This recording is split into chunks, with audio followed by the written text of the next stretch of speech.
On कर लिए। चलो ऑन करो। ऑन होगा। अस्सलामु अलैकुम वरहमतुल्लाहि वबरकातुहू। अल्हम्दुलिल्लाहि रब्बिल आलमीन। अल्हम्दुलिल्लाहि रब्बिल आलमीन वस्सलातु वस्सलामु अला अशरफिल अंबिया वल मुरसलीन।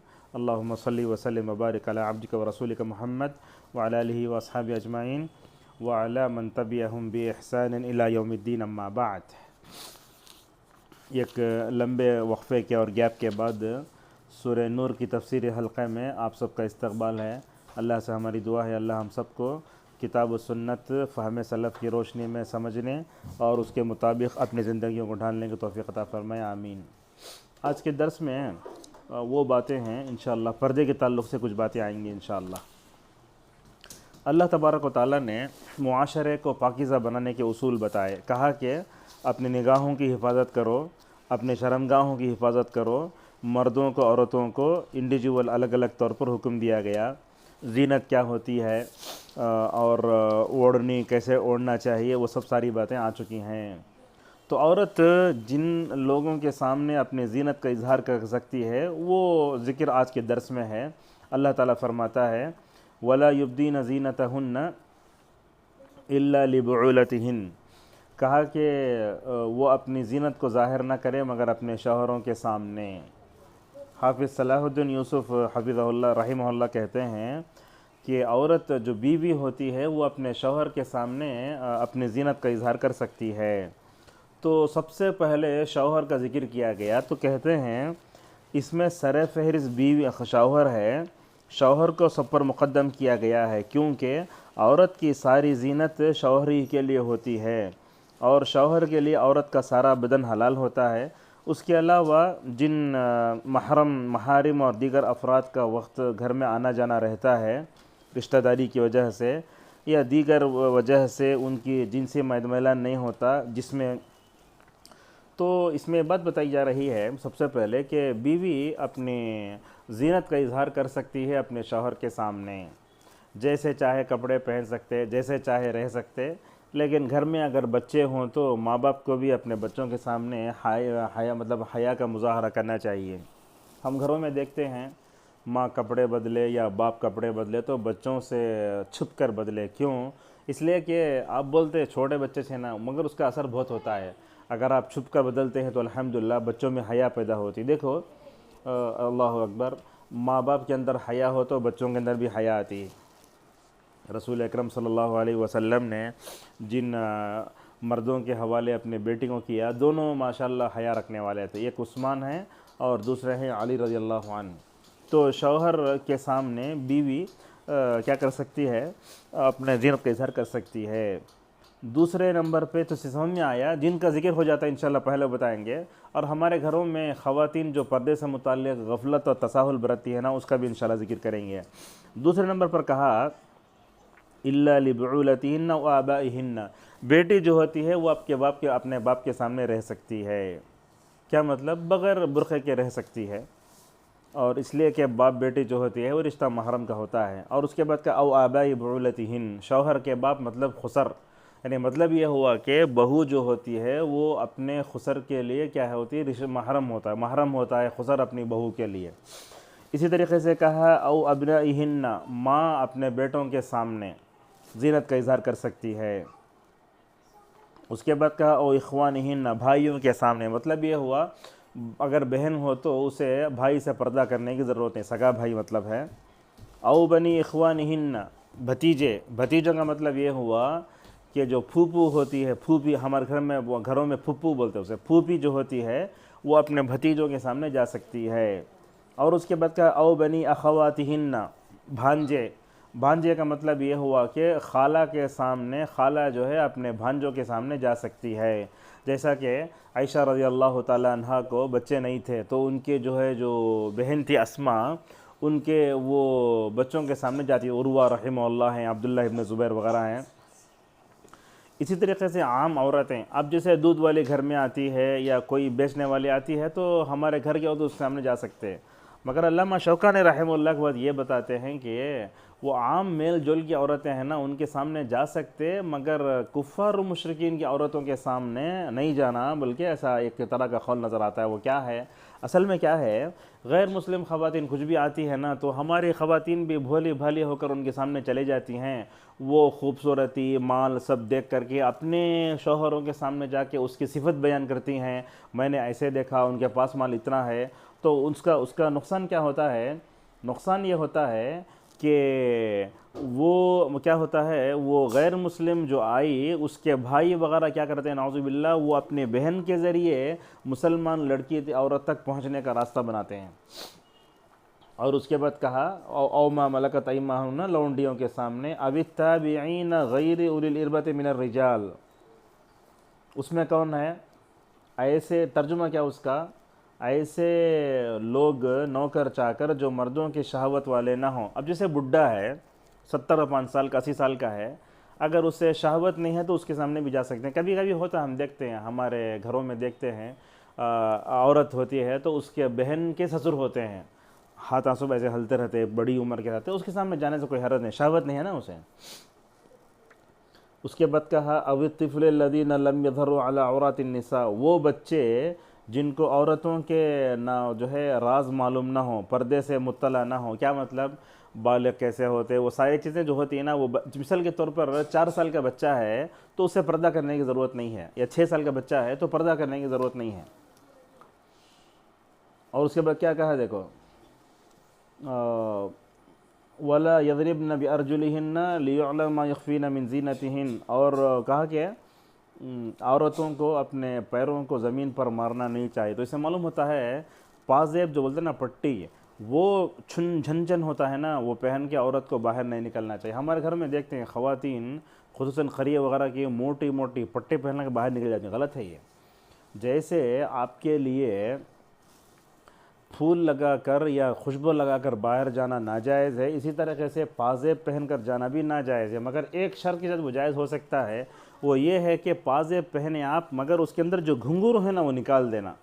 मैं समझता हूँ बचपन ही से लड़कियों को इस तरह की तरबियत दी जाए, कहा जाए कि आप जो पाजेब पहनते हैं उसके छन छन की आवाज़ बाहर नहीं आना बोले, तो बचपन ही से वो निकाल कर अगर पहना है तो मैं समझता हूँ अपनी बच्चियों की, लड़कियों की हम अच्छी तरीके से तरबियत कर सकते हैं। तो ये है जिनके सामने औरत जा सकती है, जिनके सामने इजहार कर सकती है। एक बात याद रखें, आप जिनसे पर्दा नहीं करते उनसे आपकी शादी नहीं होती, और आप जिनसे पर्दा करते हैं उनसे आपकी शादी हो सकती है। तो लिहाजा भतीजे की शादी फूफी से नहीं होती, भांजे की शादी खाला से नहीं होती। लिहाजा इस तरीक़े से यहाँ आयत में शायद मामू और चचा का जिक्र नहीं हुआ, बोलते हैं मामू का मतलब भांजी मामू के सामने जा सकती है, और भतीजी चचा के सामने जा सकती है, जिसका जिक्र अहादीस वगैरह में है। अल्लाह आगे फरमाता है वतूबू इलल्लाहि जमीअन, सब लोग मिलकर क्या करो, तौबा करो। क्या मतलब तौबा का जिक्र करने का, ये हम अब मुआशरे को पाक करने, समाज को, सोसाइटी को पाक करने के लिए अल्लाह ताला उसूल बताता है सूरह नूर में, इसको अपने घरों में नाफिज करो। हमारे घरों में देखते हैं कि पर्दे का सिस्टम उतना अच्छा नहीं जितना होना चाहिए। बाज़ लोग पर्दे का मतलब ये समझ जाते कि रिश्ते काट लो, ऐसा नहीं है, रिश्ते काटने का नहीं है। घर में रहें आप, और देखते हैं हमारे पास जॉइंट फैमिली का तस्वुर भी है, अलग अलग रहने का भी है। तो दोनों तरीक़े से अगर हम रहें, चाहे जॉइंट फैमिली हो या इंडिविजुअल हो, दोनों हालतों में पर्दे का अहतमाम ज़रूरी है। बाज़ मरतबा ऐसे होता खाला ताया चाचा वार के बेटे बेटियां होती हैं, नाबालिग होती हैं, तो बचपन में एक साथ खेलते, मतलब मजाक सब होता, लेकिन बड़े होकर पर्दा करना शुरू करते, बोलते बचपन से मैं तुम ना देख कर हूँ ना। तो इसलिए याद रखिए, बचपन में जो निगाह होती है वो पाकीज़ा होती है। जैसे जैसे इंसान बड़ा होता है तो वो बालिग होता है, तो लिहाजा उसकी निगाह भी, उसकी अक़ल भी, उसके अंदर शहावत आ जाती है। लिहाजा छोटे में हम देख कर हैं, बड़े होकर क्यों पर्दा करते हैं ऐसा नहीं बोलना चाहिए, बल्कि जिस रब ने हम सबको पैदा किया है वो जानता है कि कौन कहाँ रहना, कैसा किसके सामने जाना, कैसे नहीं जाना, ऐसे होना चाहिए। तो ख़वातीन को भी हम नसीहत करते हैं कि वो पर्दे के मतलब निज़ाम को अपने घरों में नाफिज करने की कोशिश करें।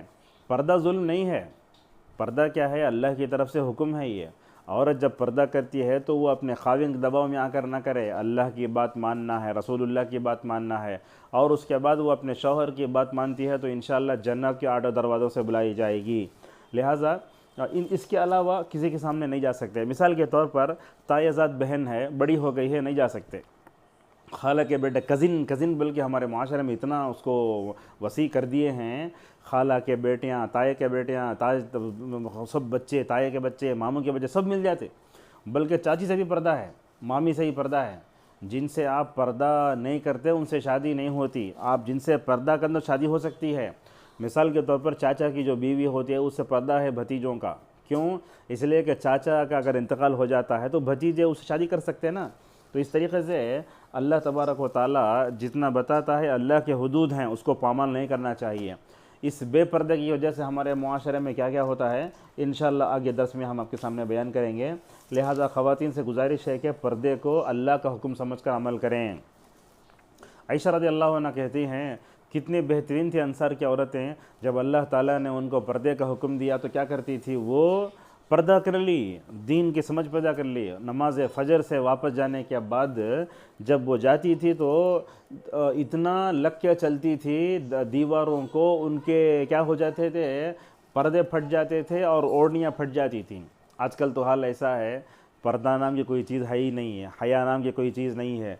जिन घरानों में पर्दा है लोग समझते हैं कि उन घरों में जुल्म हो रहा है, हालांकि जुल्म नहीं है ये, बल्कि अल्लाह ताला की हिकमत है, अल्लाह का हुक्म है, औरत की इसी में हिफाजत है। आगे बढ़ते हैं। तो लिहाजा इस मामले में अगर गलती, अल्लाह फरमाता है तौबा करो। अब तक अगर कोई आदमी अपने बीवी, बहन, बेटी वगैरह के पर्दे के बारे में अगर कोई तसाहुल बरतता, गफलत बरतता, उसे पर्दा करना चाहिए। बल्कि बाज़ लोग बोलते हैं, उलमा, अगर कोई औरत बाहर निकलती है तो उसके पीछे इतने लोग बदनाम होते हैं। सबसे पहला बाप बदनाम होता, उसके बाद भाई बदनाम होता, उसके बाद शौहर बदनाम होता, जितने उसके पीछे वो सारे लोग बदनाम हो जाते हैं। उसके बाद अल्लाह तबारक व तआला ने निकाह के बारे में एक बात कहा कि वानकिहुल अय्यामा मिनकुम वस्सालिहीन मिन इबादिकुम व इमाइकुम। तर्जुमा ये है, तुम में से जो मर्द औरत निकाह के बगैर उनका निकाह कराओ, और अपने नेक बद गुलाम लौंडियों का भी। अगर वो मुफलिस हैं तो अल्लाह ताला उन्हें अपने फजल से गनी कर देगा। अल्लाह ताला कुशादगी वाला, इल्म वाला है। अब जानते हैं निकाह एक बहुत बुनियादी ज़रूरत है, बल्कि एक मुआशरती ज़रूरत है, इज्तिमाई ज़रूरत है। आप जानते हैं इस दुनिया का सबसे पहले जो आगाज़ हुआ वो निकाह ही से हुआ।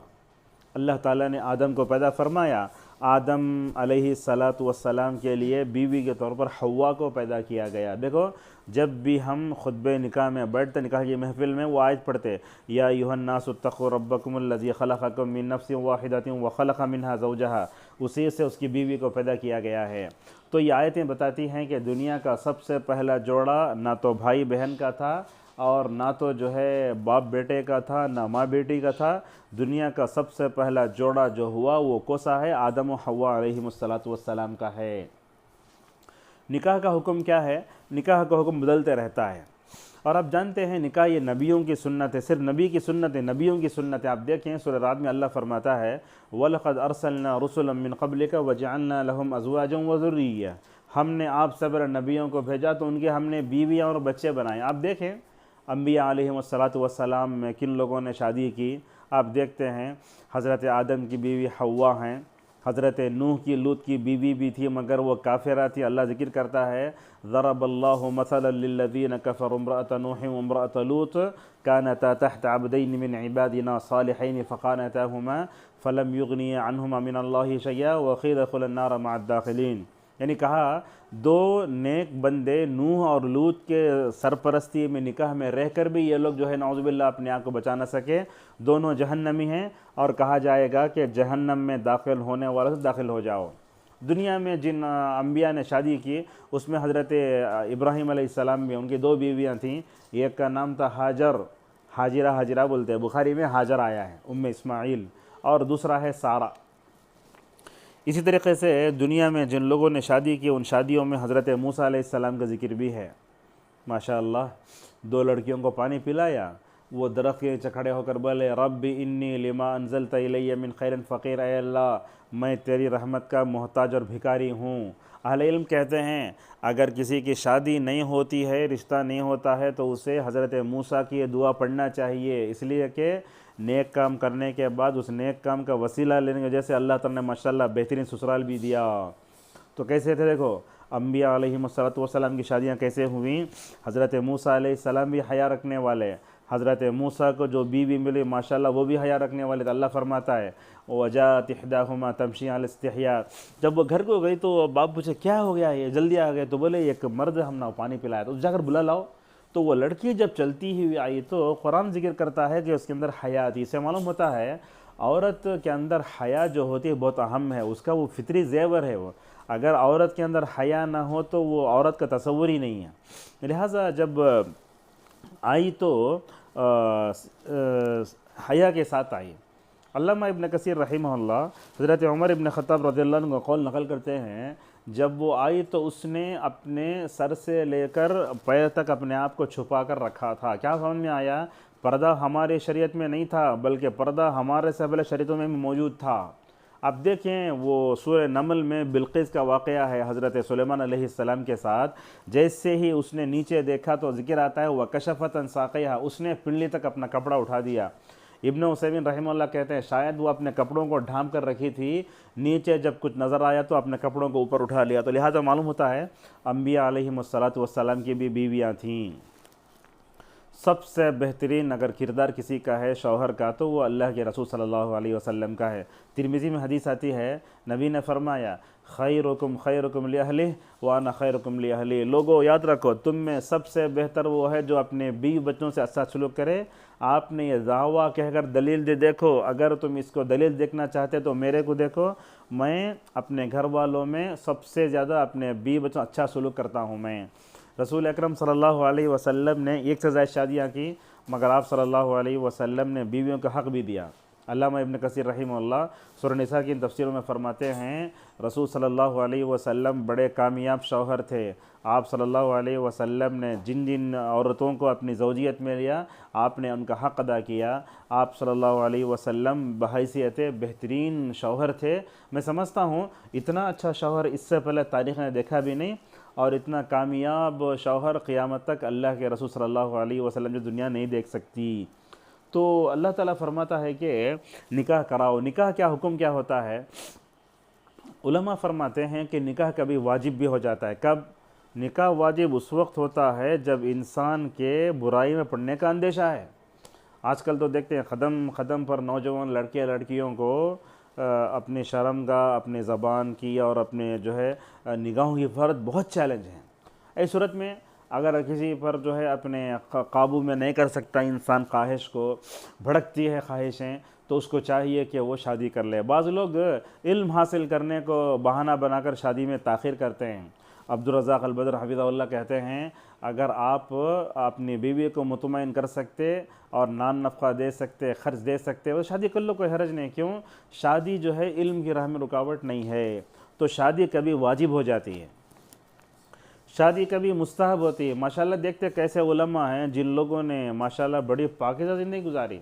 अल्लामा इब्न तैमिया रहमतुल्लाह को देखो, अल्लाह अकबर, कितनी बड़ी बड़ी किताबें लिखे हैं, मगर उन्होंने शादी नहीं की। क्यों? इसलिए कि अगर वो शादी कर ले तो शायद उम्मत को जो ज़ख़ीरा किताबों की शक्ल में दिया वो नहीं दे सकते थे। और कई उलमा हैं जिन्होंने शादी नहीं की। तो इस तरीक़े से शादी कभी मुस्तहब भी होती है, कभी हराम भी हो जाती है। उन लोगों के हक़ में शादी हराम होती है जो अपनी बीवी को मुतमईन करने की ताकत नहीं रखते, पैसा नहीं रखते, या फ़िज़िकली तौर पर अगर कोई इन्फेक्ट है तो उसे क्या करना चाहिए, मुकम्मल तौर पर दूर हो जाना चाहिए। अरब वगैरह माशाल्लाह हमने एक चीज़ देखी है, वो यहाँ कोट करना चाहते हैं, क्या है, अगर शादी करना बोले तो सबसे पहले मर्द फ़िट है, औरत फ़िट है, जब तक वो मतलब रिपोर्ट होती ना, मेडिकल रिपोर्ट, जब तक वो नहीं आती काजी निकाह नहीं पढ़ाता। अब यहाँ भी होता, हम देखते हैं लोग अयूब को छुपा लेते हैं, बाद में शादी करके किसी ज़िंदगी से खेलने लगते हैं। नहीं होना चाहिए। लिहाजा जो माली तौर पर कमज़ोर है या जिस्मानी तौर पर कमज़ोर है या वो अपनी बीवी का हक़ अदा नहीं कर सकता, चाहे वो अपने हाथों से कर लिया हो या फितरी तौर पर हो, तो बिल्कुल शादी करना उसके लिए हराम है। अच्छा, शादी रसूल अकरम सल्लल्लाहु अलैहि वसल्लम के ज़माने में कैसे होती थी वो आपको बता देते हैं। इंशाअल्लाह निकाह की फ़जीलत क्या, फ़वाइद क्या, इंशाअल्लाह वो आगे हम बताएंगे।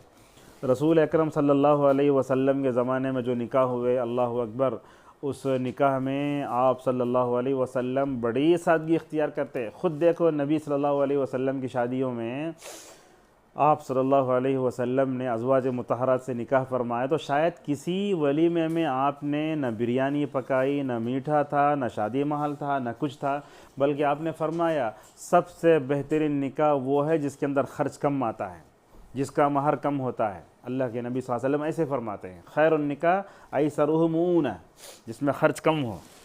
अल्लाह अकबर। वलीमा कैसे होता था? वलीमे के लिए हम शानदार अंदाज से कर सकते हैं, मगर उसमें मर्द औरतों का आज़ान अख्तलात, फ़ोटोग्राफ़र, ये दोनों का मिलकर खाना पीना, खाना, ये सब जो है क्या है, बिल्कुल हराम है शरई तौर पर। अल्लाह के नबी सल्लल्लाहु अलैहि वसल्लम शादी करते तो वलीमे का वक्त आता तो बोलते जिसके बाद जो है वो ला कर डालो, दसर बिछाया जाता, कोई पनीर लाता, कोई खजूर लाता, कोई जो है जो चीज़ लाती वो ला के वलीमा हो जाता था। और रसूल अकरम सल्लल्लाहु अलैहि वसल्लम ने अपनी किसी भी बीवी के वलीमे में बकरी ज़बह नहीं की सिवाय ज़ैनब के। उनका जो निकाह हुआ था आसमानों पे हुआ था, वह कहती थी ज़ैनब ज़व्वजनी अल्लाहु मिन फ़ौक़ि सब'i समावात, अल्लाह ने मेरे शादी 7 आसमानों पर कराई है। तो अल्लाह के रसूल सल्लल्लाहु अलैहि वसल्लम ने क्या किया, ज़ैनब का निकाह जो है आसमानों पर कराया। तो उस वक्त अल्लाह के नबी ने बकरी ज़बह की, सहाबा को बुलाया। शायद उसी वक्त तो पर्दे के अहकाम उतरे थे, सहाबा खाकर वहीं बैठ गए थे बातें करते हुए। तो अल्लाह के नबी तो बोल नहीं सकते उठकर जाओ, तो अल्लाह फरमाता है देखो खाना खाने के बाद फ़ौरन उठ चले जाना चाहिए। हमारे पास देखते हैं एंगेजमेंट भी इतना इसराफ के साथ होता है, और वलीमे की दावत होती है तो लोग वलीमे से पहले ही बात करते हैं, वलीमे के बाद भी बात करते रहते हैं। नाउज़ुबिल्लाहि मिन ज़ालिक, ऐसा नहीं होना चाहिए। खाना जैसे ही हुआ बग़ैर सबब के कुछ बात कर ले सकते हैं, वरना तो मुलाकातों का सिलसिला इतना लंबा होता है। खाना खाए 11 बजे और बाद में जाके देखे तो नाउज़ुबिल्लाह 3 तक बातें करते रहते हैं, मर्द व ख़वातीन भी, सब गलत बात है ये। तो जैसे ही अल्लाह के नबी सल्लल्लाहु अलैहि वसल्लम निकाह वलीमा हुआ तो आपने जो है पर्दा लगा दिया। बोले वइज़ा सअलतुमुहुन्ना मतान फसलूहुन्ना मिन वराइ हिजाब, अगर तुम्हें कुछ अज़वाज मुतहरा से पूछना है तो पर्दे से पूछना चाहिए। अल्लाह के नबी ने पर्दा लगा दिया, बोले आज इसके बाद कोई भी अज़वाज मुतहरात के पास बग़ैर पर्दे के नहीं जाना। उसके बाद हुआ क्या, खाना खा के बैठ गए तो अल्लाह फरमाता है तुम्हारा लंबा बैठने की जैसे वो तकलीफ़ हुई, और अल्लाह ताला हक़ बोलने से शर्माता नहीं है। जब सूरह अहज़ाब की आयतें उतरी तो सहाबा उठकर चले गए। तो मालूम क्या होता है, निकाह में निकाह को आसान होना चाहिए। आजकल तो क्या है, निकाह को मुश्किल बना के ज़िना को आसान कर दिया गया। जिना निकाह को जितना आसान करते उसमें उतनी ही भलाई है। हम कुछ मिसालें देते हैं, आप ताज्जुब करेंगे निकाह कैसे होता है। देखो, एक औरत रसूल अकरम सल्लल्लाहु अलैहि वसल्लम के पास आई, कहने लगी या रसूल अल्लाह, मैं अपने आप को आपके लिए गिफ्ट में देती हूँ। तो अल्लाह के नबी ने ऊपर से नीचे तक देखा, बोले मुझे पसंद नहीं है। तो वो औरत वहाँ खड़ी हो गई, सहाबिया रज़ी अल्लाह अन्हा। तो उस मौके पर नबी करीम सल्लल्लाहु अलैहि वसल्लम से कहा या रसूल अल्लाह, आप मेरे तो शादी नहीं करते, बोले तो आप किसी सहाबी से शादी करा दो आप। तो अल्लाह के नबी वहाँ थे, शायद कोई सहाबी फ़कीर किस्म के थे, उनको बुलाए, पूछे शादी कर लेते क्या? हाँ कर लेता हूँ। बोले क्या है तुम्हारे पास? बोले कुछ भी नहीं है। तो आपने कहा जाओ घर में तलाश करके आओ। बोले कुछ भी नहीं मेरे पास, जो पहना हूँ उस लिबास के अलावा कुछ भी नहीं मेरे पास। तो रसूल अकरम सल्लल्लाहु अलैहि वसल्लम ने आखिर में उनसे पूछा, लंबा वाक़या हुआ, शॉर्ट बताता हूँ मैं। आपने पूछा तुम्हें कुरान के कौन से सूरतें याद हैं? तो कहा फ़लाँ फ़लाँ सूरतें। तो आपने फरमाया ज़व्वजतु कहा बिमा माक मिनल कुरान, कुरान की जो सूरतें तुम्हें याद हैं वही जो है अपनी बीवी को सिखा दो बतौर महर। तो कुरान माशाल्लाह जिसकी ज़िंदगी में महर बन के आता है, आप ख़ुद दे सकते हैं उसकी ज़िंदगी में कितना खैर होता है। आजकल तो लड़के लड़कियां, लड़कियां वाले लड़के वाले डरते हैं, अगर अच्छी तरह शादी नहीं करे, अगर खाना नहीं खिलाए तो ज़िंदगी भर वो लड़का, लड़के का बाप, लड़के के भाई, लड़के की माँ, सब मिल के वो लड़के हजरत को गिनते रहते। नहीं, निकाह को आसान बनाना चाहिए। इंशाल्लाह वो कैसे बनना आगे आएगा।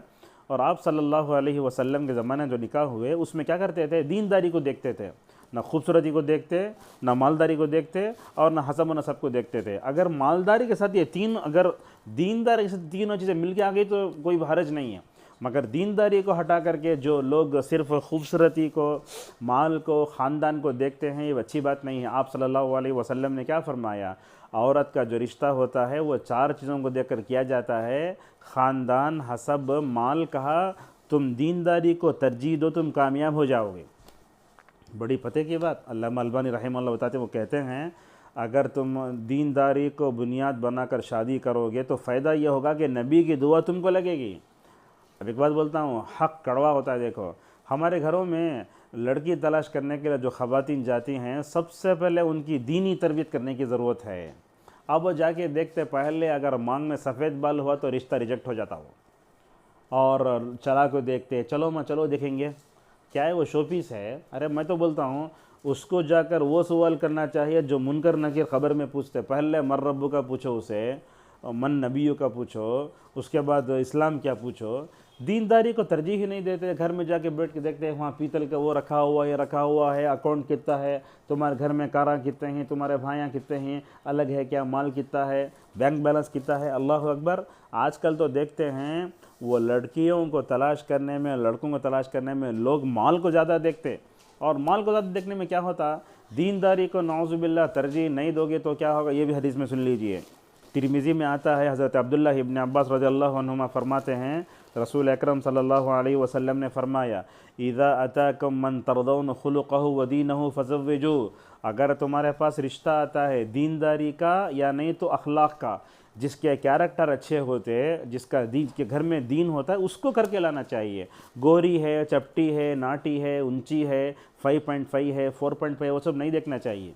आप सबसे पहले देखो दीनदारी है नहीं। आपने फरमाया दीनदारी को और कैरेक्टर को देखकर अगर तुम शादी करोगे कामयाब हो जाओ। और आपने फरमाया दीनदारी भी है, अखलाक भी हैं, अगर उसको तुम रिजेक्ट कर दोगे तो फरमाया नाउज़ुबिल्लाह ज़मीन में फितना भी होगा, फसाद भी बर्पा होगा। आज देखते हैं औरत काली है, शादी नहीं करते, सौंली है, छोड़ को आ जाते। गलत बात है ना ये। आप देखें हज़रत अब्दुर्रहमान इब्न औफ रज़ियल्लाहु अन्हु की बहन कैसी थी नहीं मालूम, मगर उन्होंने अपनी बहन का निकाह काले कलोटे जिनका दिल ईमान से मुनव्वर था, बिलाल रज़ियल्लाहु अन्हु से कराया। तो दर्स यहीं लंबा हुआ, यहीं अपने दर्स को रोकता हूँ। कहना यह है मुआशरे में जब निकाह की उम्र हो जाती है तो फ़ौरन निकाह कर देना चाहिए।